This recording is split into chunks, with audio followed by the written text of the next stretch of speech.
Hello, my name is Luke Munt. I'm the Digital Regional Coach for the Southeast region, and today I'm going to show you how to create an activity from scratch in Seesaw.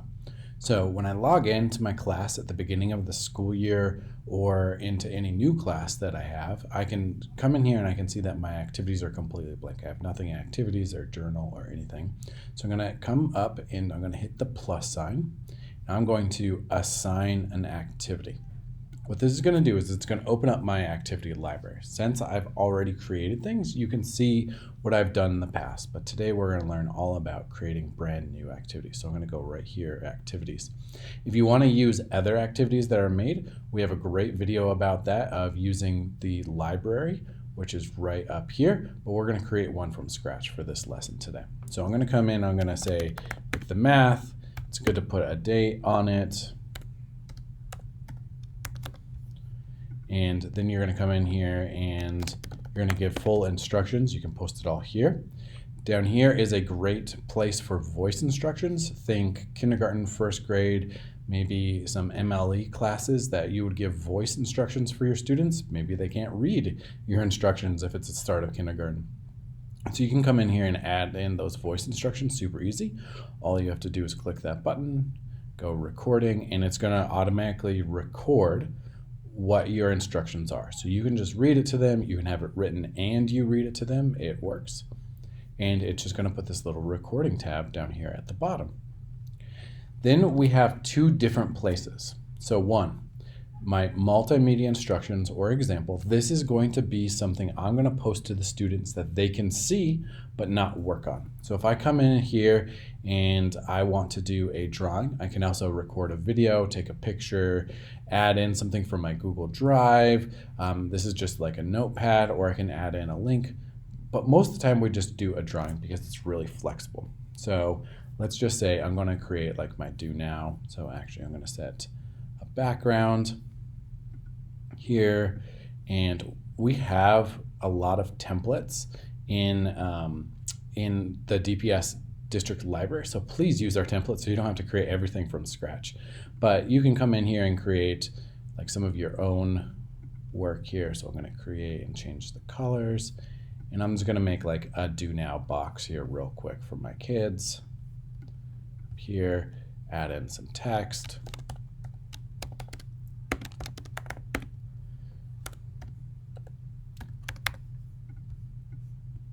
And then I would add in like my math problems here.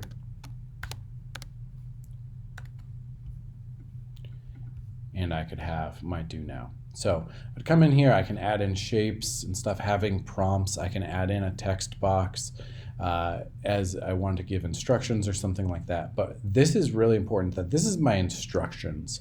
So I can work in this space, but my students are not. So this would be great if I wanted to demonstrate something, or if I want to have it here and then have my students do the same thing on their page.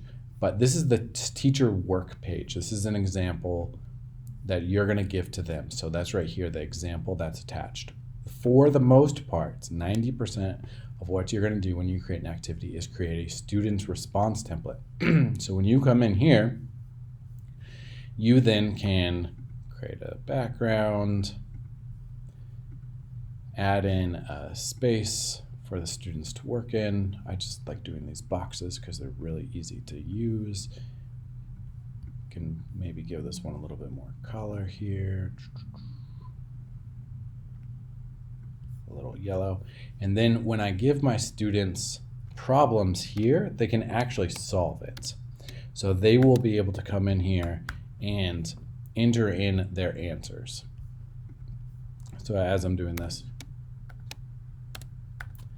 my students then can come in and they can click in these boxes and they can move it around.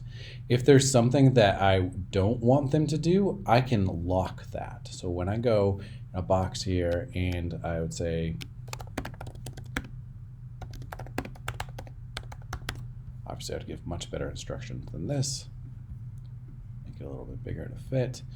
If I don't want my students to touch this, I just want them to work on these problems. If I click here, I can lock either the size or lock the entire thing. So I'm going to go lock here.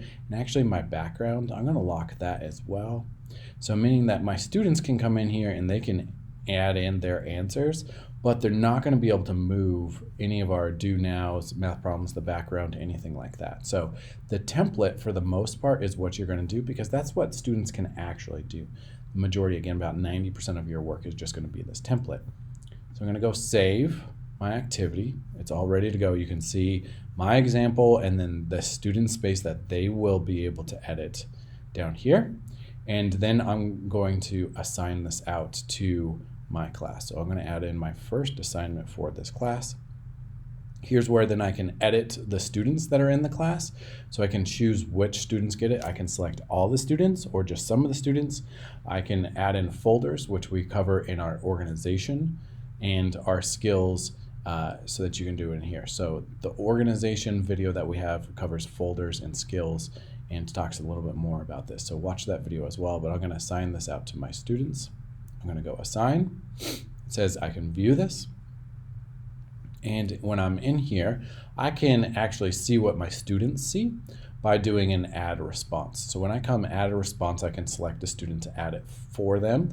And this is what, again, they would be able to see. They can't click this because it's locked, but they can come in here and they can put in the answer and they can submit that then to the teacher.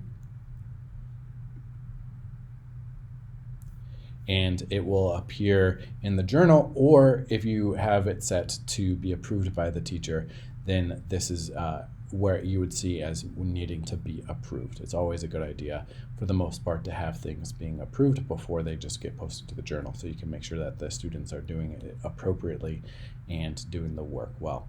So that is how to create something from scratch. Again, we have very great templates in the next video in our Seesaw 101 or on our YouTube channel of using templates or using modified activities. It will show you how to use those templates. It'll save you a lot of time. Use our DPS library. We have lots of resources for you to do, but if you want to create it all by yourself, this is how.